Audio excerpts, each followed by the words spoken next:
Hello बच्चों, welcome to Srishti maths classes. बच्चों, हमने 10th की एनसीईआरटी बुक से चैप्टर 4 क्वाड्रेटिक इक्वेशन शुरू किया था और इसकी एक्सरसाइज 4.3 के काफ़ी क्वेश्चंस हो चुके थे और क्वेश्चन 8 और 9 आज हम करने वाले हैं। इसके पहले के क्वेश्चंस पहले के वीडियोस में हो चुके हैं, आप चाहे तो उन वीडियोस को देख सकते हैं। तो क्वेश्चन 8 है, अ train travels 360 kilometres at a uniform speed. If the speed had been 5 km per hour more, it would have taken 1 hour less for the same journey. Find the speed of the train.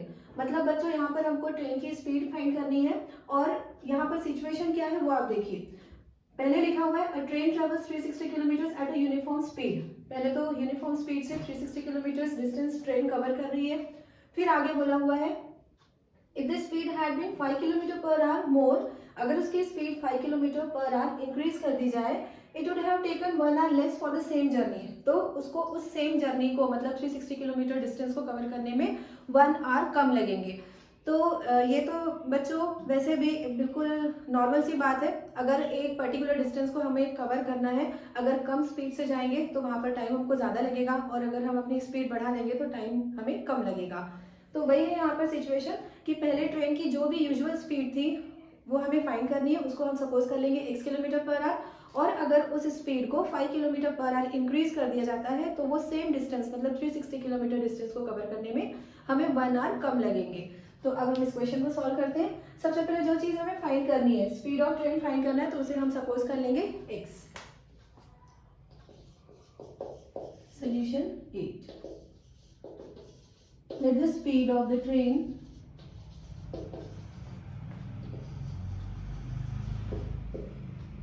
be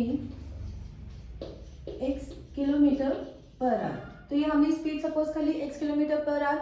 अब हम ये देखेंगे, time taken by the train to cover 360 kilometres with the speed of x kilometre per our.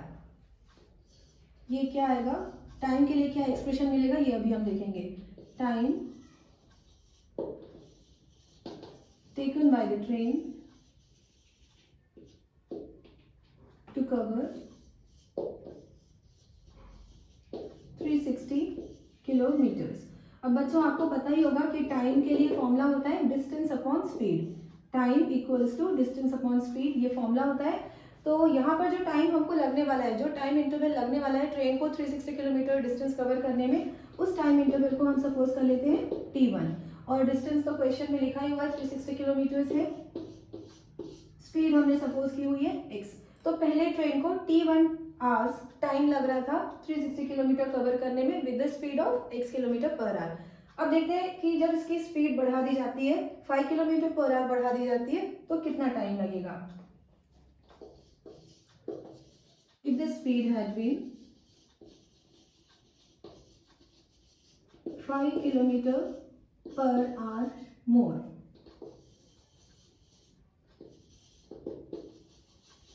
it will take, अब यहाँ पर जो time train को लगने वाला है उस टाइम इंटरवल को हम t2 से रिप्रेजेंट करेंगे, t2 से डिनोट करेंगे। अभी भी टाइम के लिए फॉर्मूला तो यही होगा डिस्टेंस अपॉन स्पीड, और डिस्टेंस जो ट्रेन कवर कर रही थी वो फिक्स डिस्टेंस था 360 किलोमीटर। तो डिस्टेंस की जगह पे अभी भी हम कौन सी वैल्यू पुट कर रहे हैं, 360।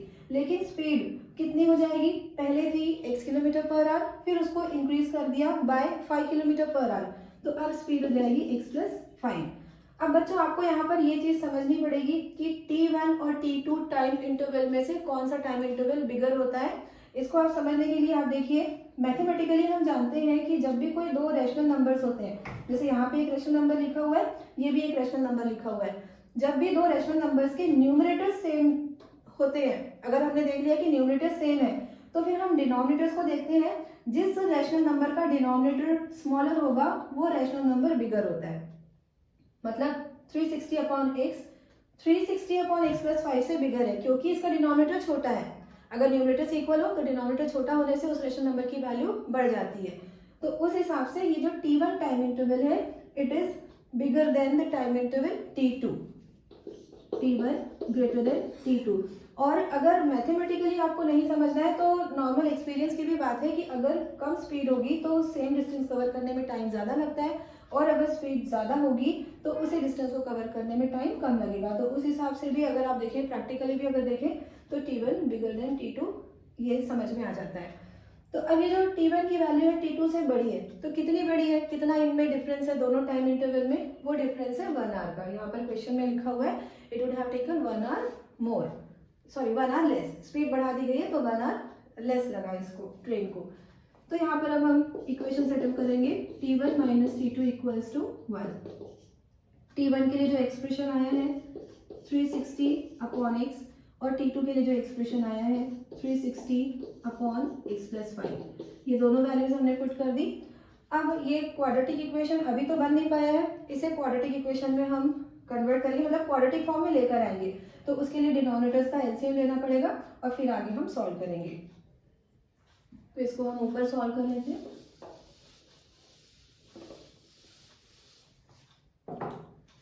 x इंटू एक्स प्लस 5, ये हमको मिल जाएगा एलसीएम,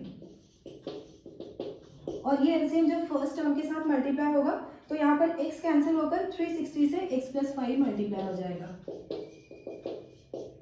फिर माइनस का साइन है। अब यही एलसीएम जब सेकेंड टर्म के साथ भी आप मल्टीप्लाई करेंगे तो x प्लस 5 मतलब ये वाला फैक्टर कैंसिल होगा और x जो है वो 360 से मल्टीप्लाई हो जाएगा, 360x इक्वल्स टू 1। अब इस न्यूमरेटर को हम सिंप्लीफाई करते हैं, ब्रैकेट रिमूव करते हुए 360 इंटू एक्स माइनस 360 इंटू 5, तो यहाँ पर 36 5 180 होता है, 180 और ये 0 माइनस 360x अपॉन डिनोमिनेटर में भी ब्रैकेट रिमूव कर लेते हैं, x into x x square, x into 5 equals to 1। Numerator में ये दो टर्म्स कैंसिल हो गए, 360x।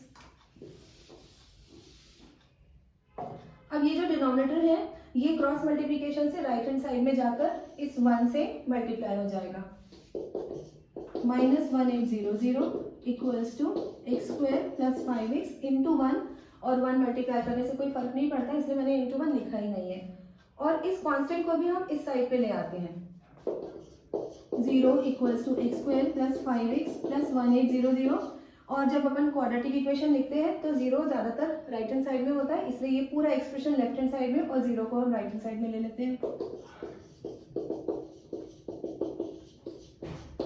तो अब ये हमारा फाइनली क्वाड्रेटिक इक्वेशन बन चुका है, इसको हम सिंप्लीफाई करेंगे। अगर हम यहाँ पर फैक्टराइजेशन मेथड अप्लाई करते हैं तो उसके लिए हमें मिडिल टर्म को स्प्लिट करना होगा, और कौन से दो नंबर्स में हम स्प्लिट करते हैं, हम ऐसे 2 नंबर्स में मिडिल टर्म को स्प्लिट करेंगे जिनका सम प्लस 5 आ जाए, लेकिन मल्टीप्लाई करने के बाद हमें 1800 मिलना चाहिए। तो इसके लिए प्रोसेस क्या होता है, ये जो कांस्टेंट टर्म होता है हम इसका प्राइम फैक्टराइजेशन कर लेते हैं, और इसके जितने भी प्राइम फैक्टर्स मिलेंगे उन सारे प्राइम फैक्टर से हम 2 नंबर्स ऑब्टेन करेंगे। हम देखेंगे कि कौन से वो 2 नंबर्स हैं जिनका सम प्लस 5 आ रहा है।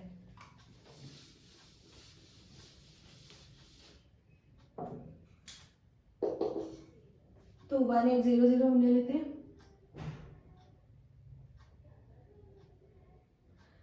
यहाँ पर एक गलती हुई है बच्चों, जैसे ये 360 है 5 से मल्टीप्लाई हुआ तो मैंने यहाँ पर माइनस साइन अप्लाई कर दिया, लेकिन ये पॉजिटिव था, तो यहाँ पर ये पॉजिटिव 1800 है, इस पे मैंने प्लस साइन अप्लाई कर लिया। अब जब ये राइट हैंड साइड में जाएगा तो ये नेगेटिव होगा, मतलब हमारा क्वाड्रेटिक इक्वेशन ये बन रहा है x square plus 5x minus 1800। तो आप इस गलती को इग्नोर करिएगा, यहाँ पे प्लस साइन था, मैंने गलती से माइनस अप्लाई कर लिया था, पर अभी करेक्शन हो चुका है, ये पॉजिटिव है क्योंकि लेफ्ट हैंड साइड में था, राइट साइड में जाकर ये नेगेटिव हो गया, टर्म ट्रांसपोज करने से इसका साइन नेगेटिव आ गया। अब इस 1800 के प्राइम फैक्टर्स देखते हैं क्या क्या मिलेंगे। 2 से डिवाइड करेंगे 900, फिर 2 से डिवाइड करेंगे 450, फिर 2 से डिवाइड करेंगे 225, फिर 3 से डिवाइड करेंगे 3 7 21, 3 5 15, फिर 3 से डिवाइड करेंगे तो 25 आ जाएगा, और लास्ट में 5 से डिवाइड करेंगे तो ये 2 टाइम्स 5 मिल रहा है। तो यहाँ पर 2 फैक्टर्स ये दिखाई दे रहे हैं, 2 2 4, 4 2 8 एंड 8 5 40, मतलब 2 2 2 एंड 5, इनको लेकर एक नंबर हम ऑब्टेन करेंगे, तो वो नंबर कौन सा मिलेगा, 2 2 4, 4 2 8 एंड 8 5 40, इनको मल्टीप्लाई करके 40 मिल चुका है। और रिमेनिंग जो फैक्टर्स हैं 3 इंटू 3 9, 9 5 45, तो 3 3 और 5 के प्रोडक्ट से हमको मिला है 45। तो अभी एक नंबर हमको 40, एक नंबर 45 दिखाई दे रहा है, जिससे हमको डिफरेंस 5 तो मिल जाएगा, और डिफरेंस 5 लाने के लिए 40 पे माइनस साइन अप्लाई करना पड़ेगा। और अगर प्रोडक्ट नेगेटिव दिखाई दे रहा है, जैसे यहाँ पे माइनस साइन है, तो ये बात पहले से ही हम समझ सकते हैं कि जो दो नंबर्स हम फाइंड आउट करने वाले हैं उनमें से एक पॉजिटिव और एक नेगेटिव होगा। तो नेगेटिव साइन मैंने 40 पे अप्लाई कर दिया। तो मतलब ये है कि हम मिडिल टर्म को स्प्लिट करेंगे +45 एंड -40 में।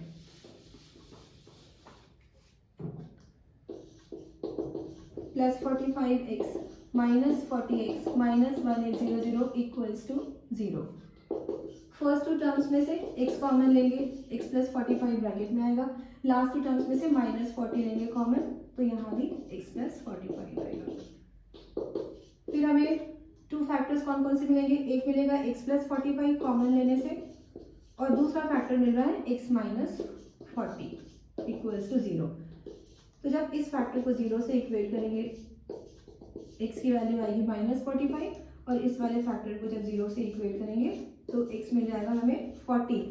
तो अब ये जो x है जो हमने फाइंड किया, ये था स्पीड ऑफ द ट्रेन।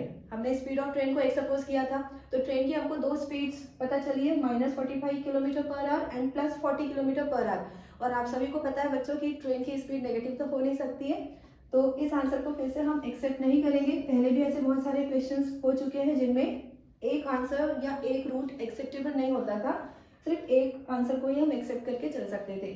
तो ये हमको स्पीड ऑफ ट्रेन मिल गया है 40 km/h।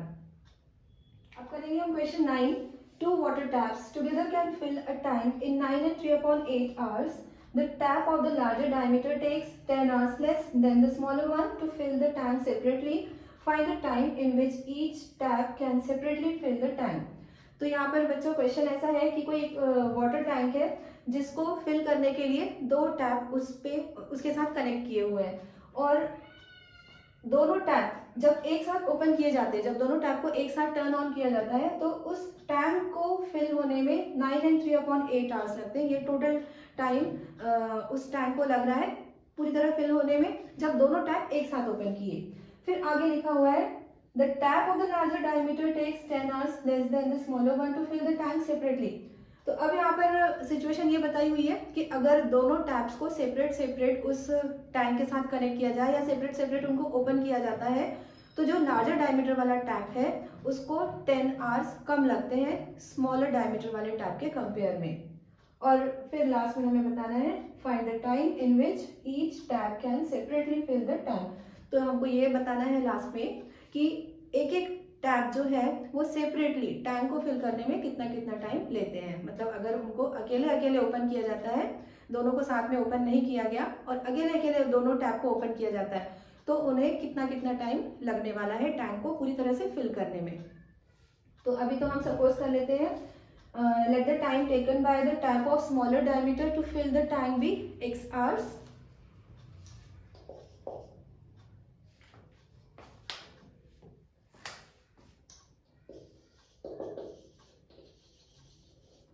Let the time taken by the tap of smaller diameter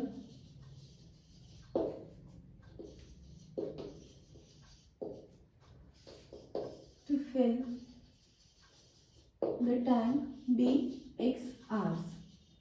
अब बच्चों देखिए यहाँ पर हमने स्मॉलर डायमीटर वाले टैप को के लिए जो टाइम लग रहा है टैंक को फिल करने में उसे सपोज किया है x आवर्स। अब स्मॉलर डायमीटर वाला टैप अगर x आवर्स ले रहा है, तो जो बिगर डायमीटर वाला है, जो लार्जर डायमीटर वाला टैप है, उसे टाइम तो कम लगेगा ना, क्योंकि वो उसका डायमीटर ज्यादा है तो वो ज्यादा वाटर प्रोवाइड करेगा। तो जो बिगर डायमीटर वाला टैप है वो कम टाइम लेगा, और कितना कम टाइम लेगा, 10 आवर्स का। ये जो डिफरेंस है क्वेश्चन में दिया गया है 10 आवर्स का। Then the time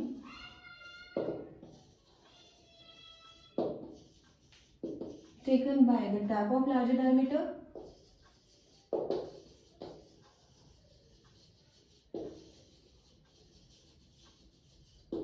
will be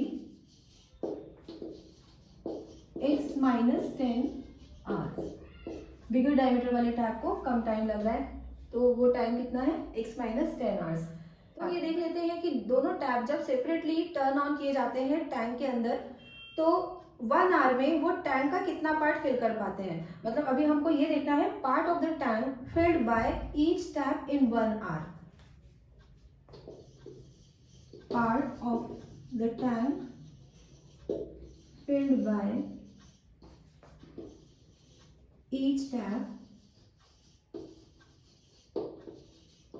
in 1 hour।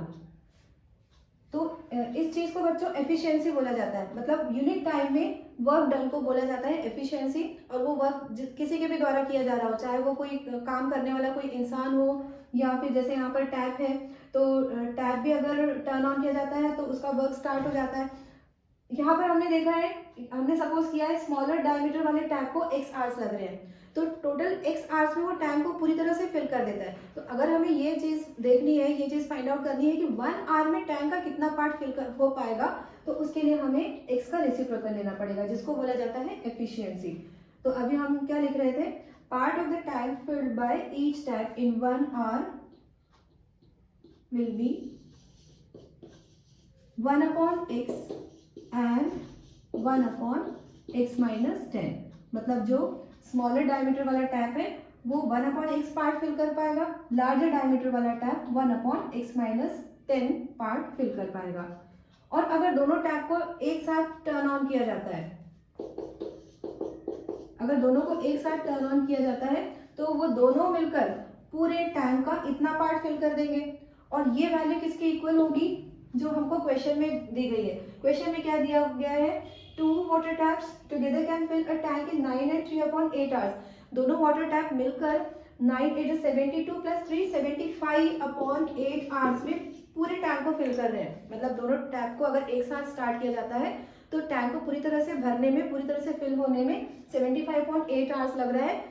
तो अभी हम इस वैल्यू को किससे इक्वेट करेंगे, इस नंबर के रेसिप्रोकल से। क्योंकि अगर हमने लेफ्ट हैंड साइड में एफिशिएंसी ली है तो हमको राइट हैंड साइड में भी एफिशिएंसी ही लेना पड़ेगा। और मैंने अभी अभी आपको बताया था कि time taken to complete the work जो भी होता है उसका अगर हमने रेसिप्रोकल ले लिया तभी हमको एफिशिएंसी मिलती है। तो ये है total time taken by the 2 taps together to fill the tank 75/8 hours. तो इसका हमने रेसिप्रोकल ले लिया, तो यहाँ पर ये दोनों टैप्स को मिलाकर जो एफिशिएंसी बन रही है वो वैल्यू हमको मिल गई 8/75। बस अब इन्हीं वैल्यूज को इक्वेट करते हुए, सिंप्लीफाई करते हुए हमको क्वाड्रेटिक इक्वेशन सेटअप करना है। लेफ्ट हैंड साइड में हम एलसीएम ले लेंगे, x × x माइनस 10। ये एलसीएम फर्स्ट टर्म से मल्टीप्लाई होगा तो x माइनस 10 आएगा, सेकेंड टर्म से मल्टीप्लाई करेंगे तो x मिल जाएगा। आगे और सिंप्लीफाई करते हैं, x + x 2x माइनस 10। अब देखिए ये जो 75 है क्रॉस मल्टीप्लिकेशन से लेफ्ट हैंड साइड में आ जाएगा, और ये जो वैल्यू है x × x माइनस 10 ये 8 के साथ यहाँ पर राइट हैंड साइड में मल्टीप्लाई हो जाएगी। मतलब यहाँ पर हम कर रहे हैं क्रॉस मल्टीप्लिकेशन। अब यहाँ ऊपर बोर्ड रब करना पड़ेगा मुझे।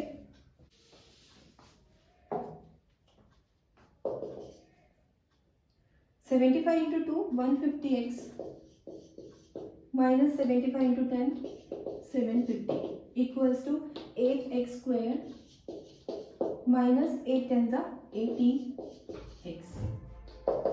इन दोनों टर्म्स को अब हम राइट हैंड साइड में ट्रांसपोज करते हैं।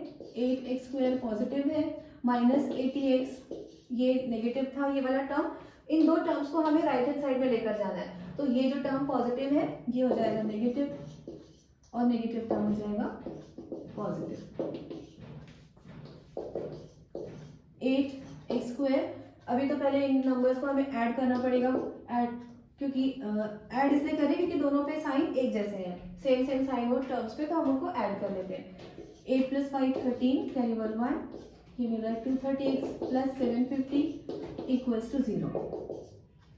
अभी हम देख रहे हैं कि ये पूरा इक्वेशन 2 से डिविजिबल है, तो हम 2 से डिवाइड कर लेते हैं तो इक्वेशन थोड़ा और रिड्यूस हो जाएगा। 4x², 2 यहाँ पर डिवाइड किया, इधर भी हम 2 डिवाइड करेंगे 115x, यहाँ भी 2 डिवाइड कर लेते हैं तो ये वैल्यू मिलेगी 2 3 6 2 7 14 एंड 2 5 10। हम प्राइम फैक्टर। अब बच्चों ये क्वाड्रेटिक इक्वेशन हमें मिल चुका है रिड्यूस होकर, तो इसको हम सॉल्व करेंगे आगे फैक्टराइजेशन मेथड से। फैक्टराइजेशन मेथड के लिए हमें मिडिल टर्म को स्प्लिट करना होता है और ऐसे दो नंबर्स में हम स्प्लिट करते हैं जिनका सम तो -115 आ जाए, मतलब जो मिडिल टर्म है उसके इक्वल आ जाए, लेकिन उनका प्रोडक्ट फर्स्ट और लास्ट नंबर्स के प्रोडक्ट के इक्वल होना चाहिए। तो इसके लिए हम उन नंबर्स को ढूंढते कैसे हैं, फाइंड आउट कैसे करते हैं जिनमें ये मिडिल टर्म स्प्लिट किया जाना है। वो आपको मेथड तो पता ही होगा क्योंकि ये बिल्कुल 8th क्लास से बच्चे करते आते हैं, लेकिन मैं एक बार आपको बता ही देती हूँ। जो क्वाड्रेटिक टर्म है उसके प्राइम फैक्टर्स हम देखेंगे तो 4 के प्राइम फैक्टर्स होते हैं 2 और 2, और कांस्टेंट टर्म के भी प्राइम फैक्टर्स देखे जाते हैं। तो 375 का अभी हम करेंगे प्राइम फैक्टराइजेशन।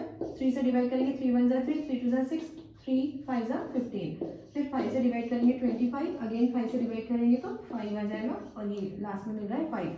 तो हमको प्राइम फैक्टर्स कौन कौन से मिले 375 के, 3 5 5 5, 3 5 5। अब यहाँ पर हमको ढूंढने पड़ेंगे दो ऐसे नंबर्स जिनका सम -115 आ जाए, और प्रोडक्ट तो ऑब्वियसली इन दोनों के प्रोडक्ट के इक्वल ही आएगा क्योंकि इन्हीं के हमने सारे प्राइम फैक्टर्स लिखे हुए हैं। तो वो दो नंबर्स कौन कौन से हैं ये दिखाई दे रहे हैं। 5 5 जा 25, 25 4 जा 100। एक नंबर मिल गया 100, इस पे अप्लाई कर देंगे माइनस साइन, और दूसरा नंबर कौन सा है 3 5 जा 15, इस पे भी माइनस साइन अप्लाई कर देंगे। तो आप देख सकते हैं बच्चों इन दोनों का सम -115 आ जाएगा। तो ये हमारा रफ कैलकुलेशन था, इसको हम रख कर लेते हैं। मिडिल टर्म को हमें स्प्लिट करना है -100x में और -15x में, plus 375 equals to 0। First two terms में 4x कॉमन लेंगे तो ब्रैकेट में x -25 बचेगा, और लास्ट टू टर्म्स में से -15 कॉमन लेते हैं तो यहाँ भी x -25 आएगा। आप 375 में से 15 डिवाइड करके देखिएगा तो 25 मिलेगा, इसलिए मैंने 15 बाहर लिया और यहाँ पर रखा हुआ है -25, क्योंकि माइनस साइन बाहर लिया था, दोनों टर्म्स के साइन हमने चेंज कर दिए। अब इस ब्रैकेट को भी कॉमन लेंगे, x -25, तो दूसरे ब्रैकेट में मिल रहा है हमको 4x -15 इक्वल्स टू 0। दोनों को 1 बाय 1 0 से इक्वेट किया जाता है। x की एक वैल्यू मिल रही है 25 और दूसरी वैल्यू क्या आएगी 15/4। 15/4 मतलब अगर डेसिमल में कन्वर्ट करते हैं तो 4 3 जा 12, रिमाइंडर 3 आएगा, फिर 4 7 जा 25, 4 7 जा 28 एंड 4 5 जा 20। तो ये जो है 25 आवर्स एंड 3.75 आवर्स, ये दोनों ही चीज़ें हमको किसकी पता चली है।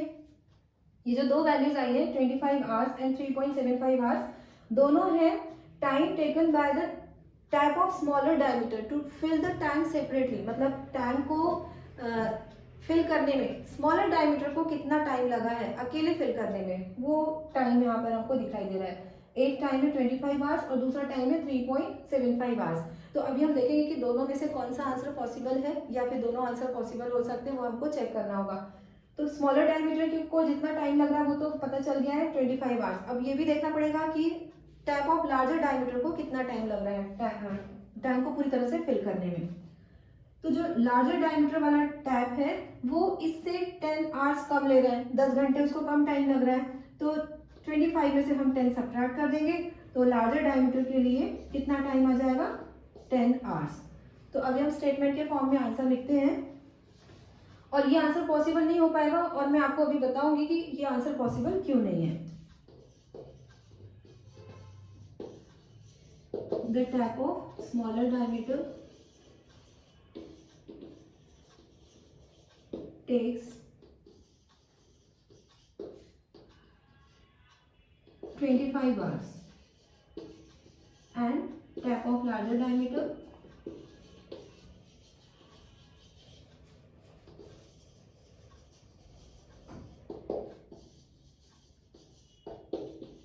-25 minus 10 equals to 15 hours।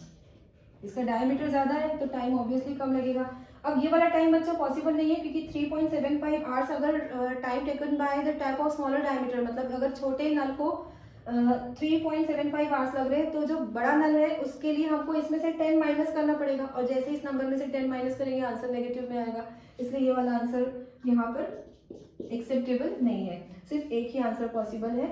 तो आज हमने क्वेश्चन 8 और 9 कंप्लीट कर लिए हैं। अगले वीडियो में एक्सरसाइज 4.3 कंप्लीट हो जाएगी। और अगर मेरी टीचिंग पसंद आ रही है तो प्लीज़ वीडियो को लाइक करिएगा, चैनल को सब्सक्राइब करिएगा, अपने दोस्तों के साथ शेयर करिएगा। And thank you so much for watching.